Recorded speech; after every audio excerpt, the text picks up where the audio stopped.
அனைவருக்கும் வணக்கம். இன்றைக்கி என்ன பார்க்க போனோம்னா, நம்ம சீமையிலேருந்து பொறுத்த வரைக்கும் நான் வைக்கும்போது எப்படி இருந்துச்சுன்னு காமிச்சேன். அதுக்கப்புறம் வளர்ந்துச்சு, ரொம்ப பெருசாக வளர்ந்துச்சு. நான் உடைச்சி விட்டேன். ஏன்னா க்ரோ பேக்கில் வச்சுருக்கேன். ரொம்ப பெருசாக வளர்ந்துச்சுன்னா காத்தடிக்கும் போதெல்லாம் மழை வரும்போதெல்லாம் ரொம்ப கஷ்டம் அப்படின்ட்டு உடைச்சி விட்டேன். அதுக்கப்புறம் மறுபடியும் பார்த்தீங்கன்னா கிளை பிரிஞ்சு பாருங்கள், பெரிய மரமாகவே வந்துச்சுங்க. இப்போ பாருங்கள், உங்களுக்கு பார்க்கும்போதே தெரியுது எவ்வளோ பெருசாக இருக்குன்னு. எல்லா கிளையிலையுமே ஃப்ளவர்ஸ் வந்திருக்குங்க. இந்த ஃப்ளவர்ஸ் எல்லாம் காயாக வருமா வராதா எனக்கு தெரியல, ஆனால் ஃபுல்லாகவே ஃப்ளவர்ஸ் வந்துடுச்சு. இன்னும் சீமையிலேருந்தே பொறுத்தவரை நான் ஃபர்ஸ்ட் டைம் மாடி தோட்டத்தில் வச்சுருக்கிறதால எப்படி வரும், எப்போ காய்க்கும் எப்படின்னு எனக்கு தெரியல. ஆனால் நான் வாங்கி வச்சு இன்னும் 1 இயர் ஆகலை.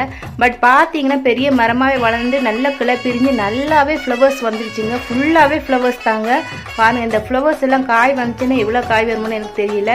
பார்க்கலாம், காய் வருமா வராதா என்ன ஏதுன்னு தெரியல. ஃபர்ஸ்ட் டைம் நம்ம வச்சுருக்கிறதால நம்ம ஆல்ரெடி நம்ம வச்சு ஏதாவது இதில் அறுவடை பண்ணியிருந்தா தெரியும் அனுபவம். பட் எனக்கு இந்த சீமையிலேருந்தே பொறுத்த வரைக்கும் தெரியல அனுபவம். இப்போ தான் ஃபர்ஸ்ட் டைம் வச்சுருக்கேன். இன்னும் 1 இயர் கூட அதில் பாருங்கள்.